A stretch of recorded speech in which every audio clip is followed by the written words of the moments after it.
How's it going, everyone? The PlayStation Store continues to run its Black Friday sale as well as its indie sale. Don't sleep on the indie sale because it's quite good. Want to highlight some more deals under the price of $10 that I think are quite good, so let's get right into it. First of all, let's start off with Telltale's Wolf Among Us. I think Wolf Among Us is a fantastic game that I would say is 1A, 1B as far as Telltale's best titles go. Wolf Among Us and Walking Dead Season 1. In my opinion, you could go back and forth on which one is better.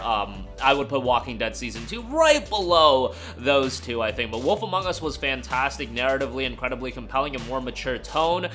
Even though Walking Dead, certainly a relatively mature tone as well. Fantastic main character. I think the Wolf is somebody that was one of the better main characters that I've seen in a video game, in all honesty. Want to see what's happening with Wolf Among Us Season 2? Hopefully that comes to fruition. It seems like it's been in the works for quite a while, but maybe sooner rather than later we'll actually get our hands on it. Nevertheless, Wolf Among Us, great buy here. Definitely would give it a recommendation. Next up, we have Ghostrunner, which is 70% off for $8.99. Now, this game is available on PlayStation Plus Extra, and of course, Ghostrunner 2 just did drop and was received incredibly well. Still need to put more time into that, but Ghostrunner 1 is a game that I did enjoy, though there are times where this game can get incredibly frustrating, and I think if you played this game, you know exactly what I mean.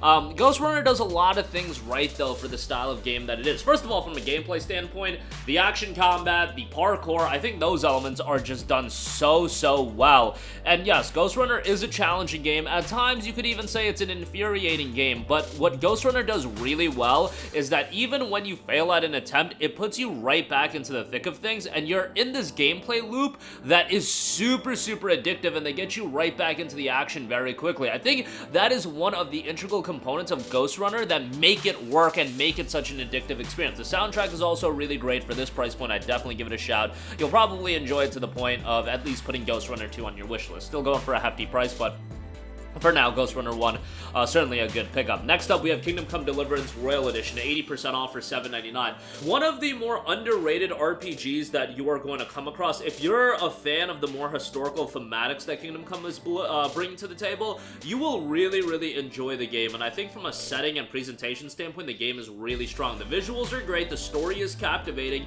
and there is a lot of content. The gameplay might not be for everybody, but I still thought it was a pretty damn good game. And with the Royal Edition, you get all the DLC. Again, contextually, I think this game does a really good job for what it's trying to go for. And for this price point, again, you're getting so much content for your dollar that I think it's a no-brainer. Next up, we have My Hero One's Justice 2, which is down to $9.99. Now, I would say, a My Hero Academia fan. Like, when you say that you're a fan of an anime, I think people have the expectation that you must be caught up with the anime, you must read the manga, all that stuff, and that's not the case for me. I watch My Hero Academy Seasons 1 through 3. And the fact that I call it My Hero Academy, that probably triggers some people. My Hero Academia, I guess, whatever you want to call it. I did enjoy my time watching it. I just fell off of it. Nothing against, you know, the subsequent seasons. I still have to watch them, and I'm sure I'll get around to it at some point. But enjoyed My Hero One's Justice quite a bit, but One's Justice 2 was really where it was at, because it expands the game quite a bit, adds a lot more content, and really refines it as a whole. If you're a fan of these arena fighters, you'll enjoy it, and obviously these games are made for fans of the IP. If you're not a My Hero fan, obviously don't check it out, but if you are a fan, you're gonna enjoy it quite a bit. Good fighting game here, and super flashy and great presentation as well. Next up, we have BioShock the Collection, 80% off for $9.99. I mean, it's BioShock 1, 2, and Infinite. This is one collection that you just can't go wrong with, and a franchise that you really can't go wrong with. BioShock is just tremendous. I personally am a big fan of BioShock Infinite. That is my favorite in the entire series. Some people think that's blasphemous, and you have to go with BioShock 1. Whatever game you like the best, more power to you. I think everybody just agrees that BioShock 1 and Infinite are at another level compared to BioShock 2, but BioShock 2 is still really good, so the entire collection is quite good, and you're getting rather well-paced first-person shooters that aren't super lengthy, so you can jump in, have a good time, and then move on to the next title. Next up, speaking of well-paced first-person shooters, Wolfenstein II: The New Colossus, 85% off for $6. I thought Wolfenstein 2 was awesome. I would recommend you to play the New Order. They do have like a recap video, but you know the deal. You should play the original. New Colossus is a really great game, really good gameplay. I wish there was a full-on PS5 upgrade, but what can you do? We can't have nice things all the time. Yeah, obviously Wolfenstein does get a little bit wacky, a little bit off the wall, and that is certainly true with Wolfenstein 2 as well, but I still think the game is quite good, and $6 for it, I think, is a great pickup. Definitely give that a look. I think you guys will like it quite a bit, and I believe the studio behind this game, Machine Games, is currently at work on the Indiana Jones game, which will not be coming to PlayStation since it is a Microsoft title now. Moving on from that, Little Nightmares Complete Edition, 75% off for $7.49. I've talked up Little Nightmares quite a bit on this channel. I just think it's a fantastic atmospheric survival horror title. Incredible ambiance that the game sets, which I always say, most important part of a horror game is really making you immersed into the environment and really having a right tone, and I feel like Little Nightmares does a really good job of setting that tone. Little Nightmares 2 has come out. That game is better than Little Nightmares 1, and Little Nightmares 3 is in development, and I believe it's scheduled for an early 2024 release, which early 2024, yeah, releasing your game in that period, I don't know if that's the best idea, but whatever, I'm sure Little Nightmares 3 will turn out well, and this is the complete edition with some bonus content, so $7.49 for this, quite a good deal. Do check that out. A more underrated franchise, but a franchise that has clicked enough for it to get a third title confirmed. Next up, we have a Metro Redux Collection, 80% off for $5.99. This includes Metro 2033 and Metro Last Light. I've talked about these games ad nauseum. They are fantastic atmospheric first-person shooters. First-person shooters typically have a focus on online play. That is not the case with Metro. You go to these games for their single-player component, their narrative, their storytelling. The gameplay is pretty good as well, but really the setting is fantastic, the voice acting is really good, and it does tell quite a good story. They're relatively short games, like you can complete them in 8 to 10 hours, but you're getting both 2033 and Last Light here for $6. Quite a good deal. Definitely would give that a recommendation. And again, that's a franchise I talk about ad nauseum. Kingdoms of Amalur Re-Reckoning is next, 75% off for $9.99. Re-Reckoning, whatever, I say Re-Reckoning. Re-Reckoning. Kingdoms of Amalur is a game that I really enjoyed. You know, I initially played this back on the PlayStation 3 when it came out, and this is a game that definitely had some financial turmoil attached to it when it initially came out. Look up the story. It's a pretty fascinating story, but thankfully THQ Nordic got the rights to it and they re-released the game in the form of this Re-Reckoning edition. Now, you have to know what you're getting into with Kingdoms of Amalur. It's a fast-paced action RPG, emphasis on the action, because the action gameplay, I think, is the element of the game that drew a lot of people into Kingdoms of Amalur. I wasn't crazy about the story or anything like that, but I thought the gameplay was incredibly fun, and that's really what kept me coming back. Now, they actually did do some bonus content for this game that is buyable separately, Fatesworn, and find that rather interesting. I wonder if they do plan on doing a sequel for this game. I feel like you can't, just because the open world RPGs are so ambitious these days that, like, if you want to do a sequel for this game, that has to be a game with a pretty high budget attached to it, and I just don't know if, like, slapping together a sequel would be worthwhile. That's just my 2 cents. Whatever the deal is, Re-Reckoning for $9.99 is a great buy, and I definitely give it a recommendation. Next up, we have Bloodborne, $9.99. I mean, this goes without saying. Everybody talks about a Bloodborne remaster for a reason. I am not a big fan of these Souls titles. For some reason, I play every single From Software game, and I have fun with them every time out, but they aren't the games that I enjoy all the time.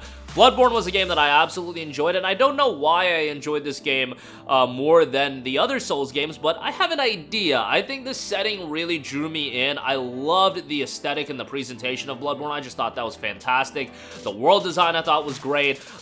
Obviously, some not-so-great technical elements to the game as well, but I still love Bloodborne, and I think it's worthwhile to give it a playthrough, even if you're not the biggest Souls fan. But yeah, the dips to 23 frames per second aren't ideal, but what can you do? So those deals are a part of the Black Friday sale. Got a couple of deals I do want to mention from the indie sale, which is essentially Black Friday deals as well. Weird West is $9.99. This was recently a PlayStation Plus Essential title, but if you missed out on it, highly recommend it. I really thought it was a captivating decision-focused RPG, and decision outside of just dialogue options. Yeah, there are a decision-making when it comes to the dialogue option, but really, it extended even further beyond that, where your decision-making on how you tackle the game from a gameplay standpoint had lasting consequences in the game as well, and I found that to be really, really well done. The game in general does have some issues. At launch, it had some bugs, glitches, things like that. A lot of that has been remedied. Got a PlayStation 5 upgrade as well, so that's quite nice, but I would check it out. For $9.99, I think this is a good buy. Very replayable game. A lot of content as well. You can easily spend 30 to 40 hours. Definitely recommend that one. Next up, DJ Max Respect V. Look, I love DJ Maxx. This was a game that I first checked out when the world locked down, and man, DJ Maxx got me to kill a lot of hours of my time, and it was just a very addicting experience. You know, at that point, I wasn't really looking to get into a big narrative-driven game right away, and DJ Maxx was a game that I went to, and I spent a lot of time with it. Now, as is the case with a lot of music rhythm games, a lot of DLC attached to it, so yeah, if you want all the content, expect to pay a pretty penny, but the base game has a solid lineup of tracks, and it'll give you a feel for the game and the gameplay style and things like that. You can play it on easy, you can play it on the hardest difficulty. The hardest difficulty, that guy will absolutely whoop you, but nevertheless, some people get wild with DJ Maxx, and they're actually quite competent in the game, unlike me, but I still enjoy it quite a bit. $9.99, I think that's a great price. My final recommendation, Trek to Yomi, is at $9.99 as well. This is a game that I really enjoyed. Obviously, most people were captivated and interested in this game based on the fact of its visual style. It has a really, really cool old school look, samurai story here, as well as some supernatural elements on top of that. Game is super short. You can complete it in a sitting, 3 to 4 hours easily. Has a little bit of replay value, but yeah, that was the biggest point of contention about the fact that it was so short. But you know, your backlog is filled with 80-hour plus games. I am 100% sure of that. Why not throw in, you know, a 4-hour bite-sized experience? I feel like Trek to Yomi offers a pretty engaging experience the whole way through. But that is going to do it for me. Again, a lot of great deals under the price of $10 right now. Links to all of these in the description box below. And we already did an under $10 video, so if you haven't checked that out, be sure to check that out, but more deals here as well. That'll do it for me. Sound off with all of your thoughts in the comments section down below. Thank you for watching, and goodbye. Hey guys, we hope you enjoyed the video, and if you did, make sure to hit the subscribe button, and if you're already subscribed, do us a favor and hit the bell icon. This way you'll be notified whenever we post a new video. That's the best way to keep up with all of our uploads, and we usually try to upload 2 videos a day. And with the bell icon hit, you'll be notified whenever we do upload a video. As always, thanks for watching.